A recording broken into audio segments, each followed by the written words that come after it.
Olá, Alessandro Mascarenhas Coelho, estou aqui gravando esse vídeo para contar para vocês o que o jejum pode ocasionar de alteração na curva da glicose, no comportamento da glicose na corrente sanguínea ou da glicemia, se assim dizer, por assim dizer.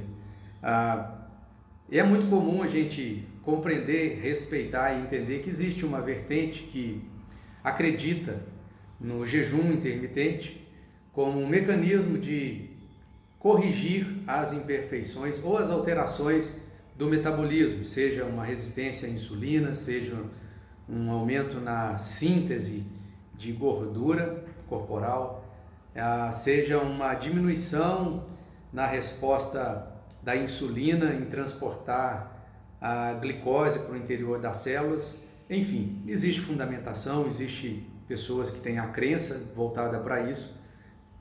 Elas buscam embasamento científico e passam essa informação para as outras pessoas, para os seus seguidores.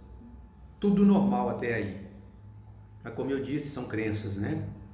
Eu tenho as minhas e eu não consigo compreender como é que faz sentido se uma coisa que você faz, que talvez seja a principal ação que você tem no seu dia a dia, em se tratando de hábitos alimentares,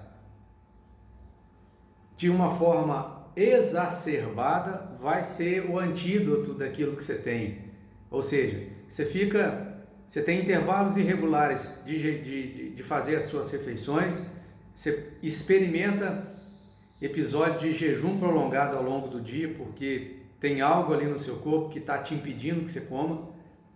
E se você potencializar isso, você vai resolver tudo, é muito fácil, né? Ou seja, o jejum, a falta do intervalo regular entre as refeições é que ocasiona uma possível resistência insulínica. Nós vamos ver isso depois pela alteração dos hormônios, principalmente os hormônios pancreáticos, os hormônios adrenais e por aí vai. E aí você experimenta uma situação de jejum e aí você aplica o jejum por um período maior e consegue resolver tudo isso. Fica muito fácil, né? É como se você fosse picado de cobra e aí você pegaria essa cobra e fizesse ela te picar mais 3, 4, 5 vezes e aí você cria o antídoto no seu corpo, está resolvido, você não vai morrer. Tem que ter muita fé. Enfim, crenças à parte, eu vou falar da minha crença. Eu não consigo enxergar, não é uma questão nem de acreditar, não faz sentido para mim você utilizar do jejum prolongado para resolver correções metabólicas que o maior causador, ao meu ver, é o próprio jejum e intervalo inconsistente entre as refeições. Então, eu vou defender aqui a minha bandeira e vou mostrar aí as possíveis alterações que o jejum pode trazer no nosso corpo e eu vou pegar como ator principal a glicose, o comportamento da glicose em função do jejum e aí o que isso o que isso pode, desencadear no nosso organismo. Então, começando de um jejum prolongado, que você tem uma condição clínica, não é uma patologia, mas você tem uma condição clínica que você está com hipoglicemia.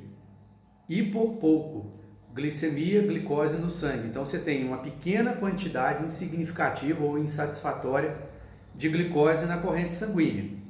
Até aí é um episódio, não é uma doença, mas é um episódio que você tem. Agora vamos entender as consequências desse episódio. Tem aqui um esqueminha, eu vou dar uma consultada só para a gente ter um roteiro.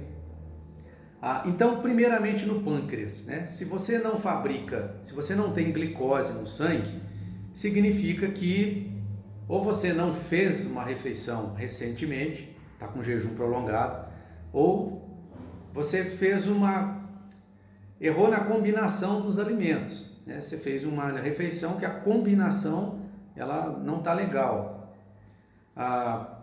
E aí, na condição de hipoglicemia, se não tem glicose, primeiro aspecto, o seu pâncreas ele para a produção de insulina. Mas por quê? Porque insulina é um hormônio que vai para a corrente sanguínea quando a gente se alimenta. A gente se alimenta e coloca glicose no sangue.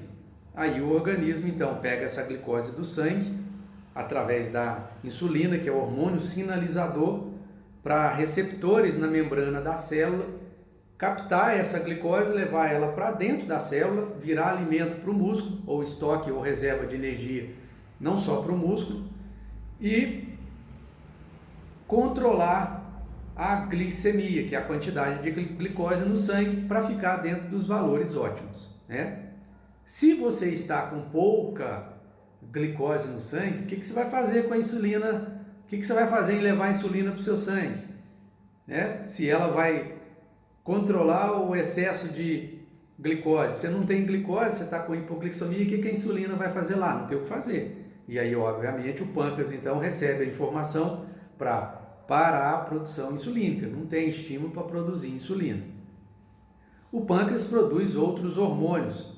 Os principais dentro do nosso assunto é a insulina e o glucagon. Esses dois hormônios, eles, na realidade, trocam turnos. Se um está trabalhando, o outro está em repouso.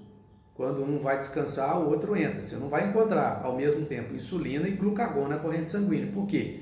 Eles são antagonistas. Um tem uma função, o outro tem a função oposta. Então, se a insulina vai para o sangue quando a gente come, por um outro lado, se a gente não comeu, está com hipoglicemia, quem vai para o sangue agora é o glucagon. Então, o glucagon vai para a corrente sanguínea. Tá certo? Tá, então o primeiro ponto a considerar é que o pâncreas para de produzir insulina, ou não tem estímulo para produzir insulina, mas tem estímulo para produzir glucagon, que é um hormônio que vai para o sangue quando a gente está em jejum. Então, primeiro aspecto a considerar: está em jejum, produz glucagon, cessa a produção ou não dá estímulo para produzir insulina. Aí a gente tem na glândula adrenal. O que a glândula adrenal ela vai fazer? Ela vai criar uma condição de fazer com que o seu corpo seja capaz de destruir as reservas de energia que ela tem dentro do próprio corpo, que aí a gente tem o glicogênio muscular, que está no músculo, o glicogênio hepático, e temos também na segunda instância, né, nós temos aí a gordura, que é o triacilglicerol, e temos a proteína muscular. Então aí nós temos aí 4 componentes aí que podem ser utilizados como via secundária e terciária para que a gente obtenha glicose, uma vez que nós estamos com hipoglicemia. Então o sistema adrenal vai liberar aí as catecolaminas para que o corpo busque uma fonte alternativa de glicose sem ser a alimentação. Então, no vídeo anterior nós falamos da alimentação, mastigação na produção de hormônio de serotonina. Vai lá depois, acompanhe esse vídeo, vai ser bastante interessante para você. Mas hoje nós estamos falando de jejum. E aí a adrenal vai liberar catecolamina, noradrenalina, adrenalina, epinefrina, que vão fazer com que o corpo pegue o que já está dentro dele. A boca está fechada, não vai entrar nada, você não vai ter vontade de comer. Está adrenado, está com a adrenalina alta, você não vai querer comer, você vai querer resolver coisas, trabalhar. Então, pega-se o que está dentro do corpo e transforma isso em glicose. Então, você tem, de novo, glicogênio do fígado, glicogênio hepático. Segundo, glicogênio muscular. Terceiro, as gorduras. E quarto, você tem a proteína do músculo. Então, você tem 4 fontes alternativas para poder virar glicose. E aí entra um órgão em campo para fazer a conversão desses 4 compostos, ou melhor, 3 compostos, em glicose, que é o glicogênio do fígado, que é dele próprio, tem a glicogenólise, que é a quebra, e ele vira glicose. Só que é insuficiente, porque o estoque de glicogênio no fígado é muito pequeno, é praticamente para atender o cérebro ali numa demanda emergencial, mas é quebrado também. Então, o glicogênio do fígado é quebrado para virar glicose. Acaba rapidinho, é só uma fagulha. E aí ele passa para as outras 2 alternativas que a gente tem, que é a gordura e a proteína muscular. E aí desencadeia esse processo, onde a proteína é quebrada em aminoácidos, os aminoácidos, principalmente os glicolíticos, esses que são convertidos em glicose, a leucina é um dos principais, no fígado vira glicose também, né?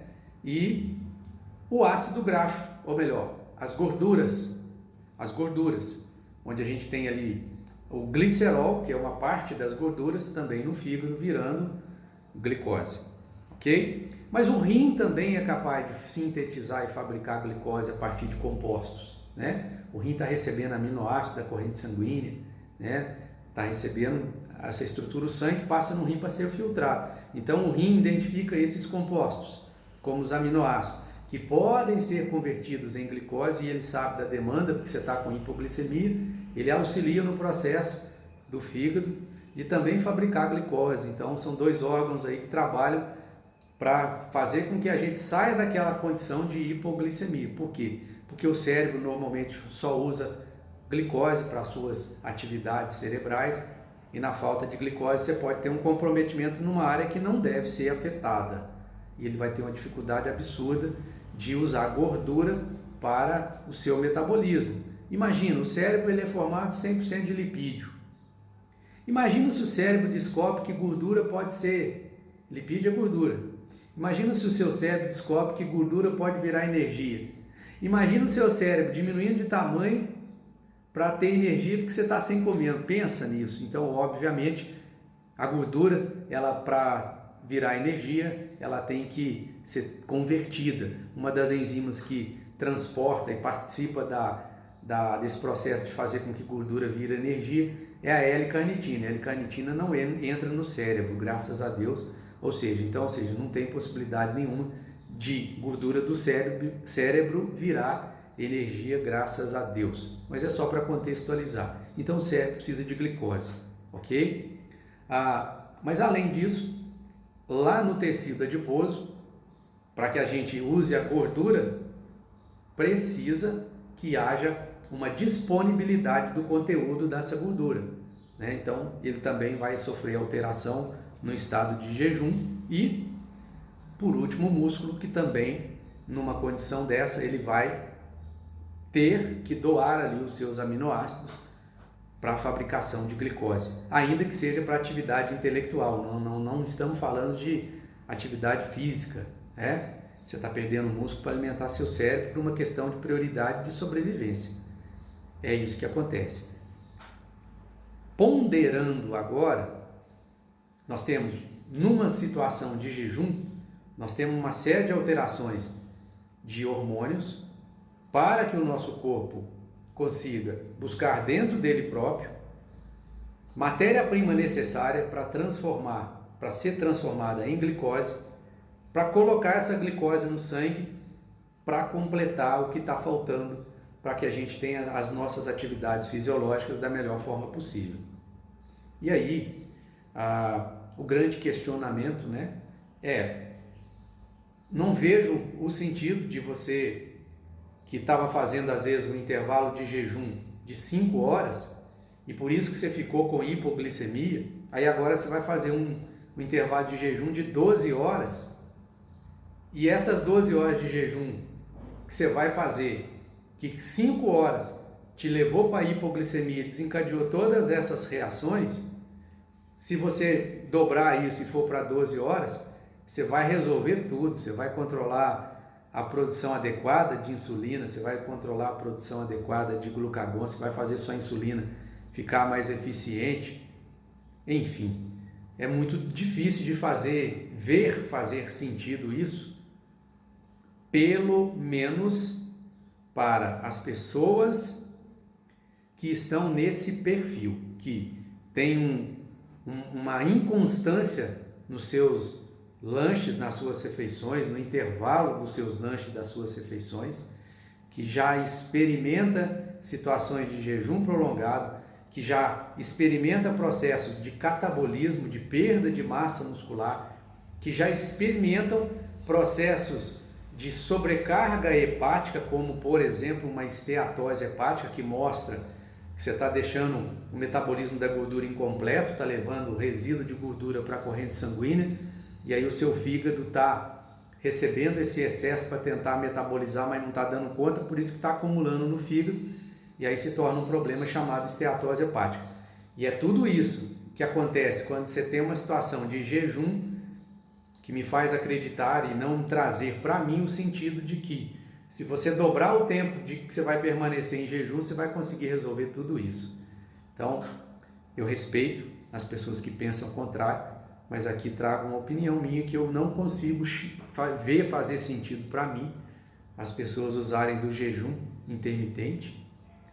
E eu falo jejum intermitente porque há uma fundamentação para o jejum intermitente, eu já fiz em alguns momentos aí de competição, há anos anteriores, mas que está muito discrepante, né? Há uma discrepância muito grande do que a gente vê na prática as pessoas fazerem, jejum de 18 horas, enfim, cada coisa que a gente ouve. Mas enfim, cada pessoa tem ali a sua crença e tudo que vai fazer, até que mude essa crença, vai fazer baseada na crença que tem. A gente respeita, não concorda, busca fundamentação para defender o que a gente discorda, não para discordar do outro, mas para fortalecer aquela crença que a gente tem, né, de continuar acreditando que está valendo a pena buscar pela ciência, botar em eles experimentação na prática, coletar ou obter resultados para sustentar o que a gente confia, o que a gente está buscando. Se fez sentido para você esse vídeo, compartilha, indica para alguém que você entende que vai fazer sentido, né? Se inscreve no canal aí, Alessandro Mascarenhas, dá uma curtida para a gente se gostou. Se tiver sugestão para outros temas também, coloca a sugestão, viu? Espero que você tenha gostado. Uma ótima tarde.